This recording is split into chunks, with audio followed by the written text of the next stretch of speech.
What's happening, fam? L.A.R. movement still moving. Subscribe or die trying. You see the thumbnail, right? So, shout out to Rom Wills and Miss Mocha Angel. They were breaking down Insecure, as you know. Rom and BGS does it, and I don't even watch Insecure like that, but I love watching their breakdowns because they're geniuses in the space, in my opinion. So, but Miss Mocha Angel, she's a writer. And she said something that was so blatant, and not just in this show, but in most shows that have like female writers and a female perspective, that the love story is actually the women with each other. So the guys want, because, and for my, I couldn't piece together how come a lot, television morphed to where, or women morph to the love interest is not necessarily the man. It's basically the relationship with the other women. It's like the Golden Girls. Like everything kind of stems off the Golden Girls. Like, in the sense of, when people think of living single, I think of the Golden Girls. When I think, Friends, Sex in the City, all that is just like the Golden Girls at different ages to me. That's all that is. But Friends kind of was the Golden Girls with the guys. So it's like, the Golden Girls with, I don't know, it ain't Three's Company, but, like the Odd Couple or something like that. The Golden Girls and the Odd Couple mixed together. So, but ultimately what I'm saying is, if I look back on it, I'm like, this is why the guys don't really come off as they have no depth or backstory, because it was never about them. It was about kind of female empowerment. So the girls are in love with each other. It may be it may be a platonic love, but they love each other more than they love the men in their lives. And sometimes they have, and that's why to me, that's why it comes off. They always have this a lesbian type of character who so they can usher in that, deep down, all these women have just been loving each other the whole time. Because it's good. It comes off as that to me. Like, there is no love story. And I just seen The Matrix, which is interesting, guys, even though I think one of the guys from The Matrix, even though The Matrix was originally written by a black woman, and the two white dudes took it over, and now one of the white dudes became a white woman, but you can see the feminist agenda when guys write, but there's still a love interest in it. Like the man and the woman still have a love interest for each other, so you can piece a movie around a love interest, but women haven't been doing that. Like it just doesn't open off that way. Like, from the Black Panther, there's a love interest.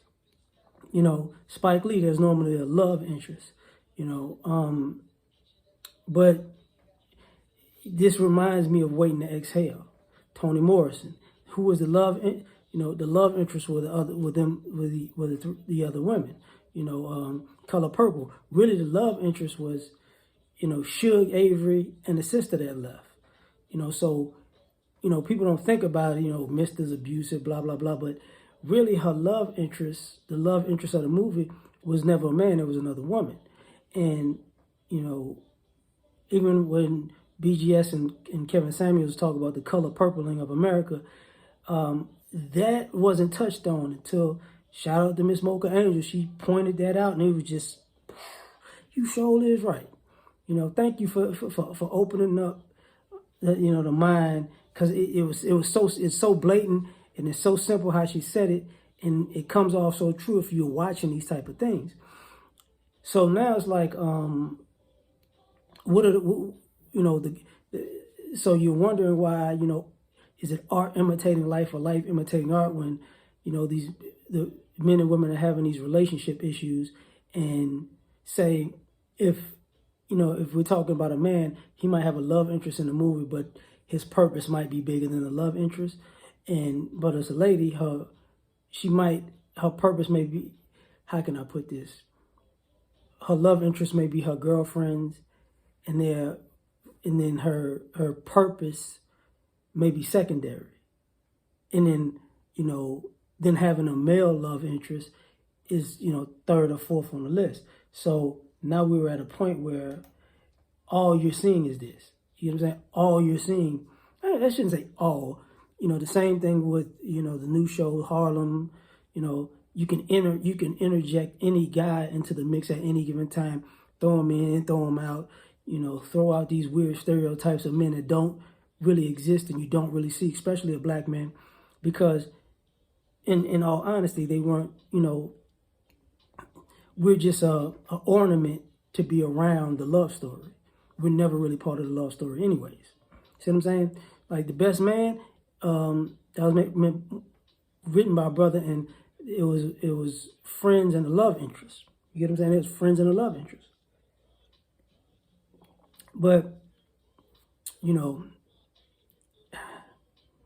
I can't even.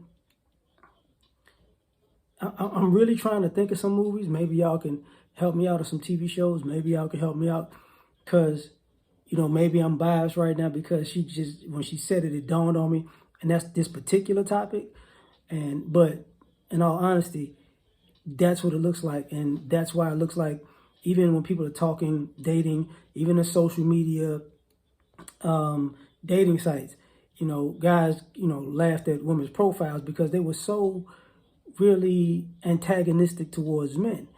But you know, but a lot of but you don't see women's interactions. So their interactions with women are more loving, and that's kind of guys can't wrap their head around it, because they understand how to be affectionate, nurturing, and loving to other women and other children, you know, and even pets. But treating a man as their love interest, not so much. And you know, it's part of what people watch. Just, you know, in my opinion. So like, share, subscribe, or die. Try and catch you on the next one. Peace.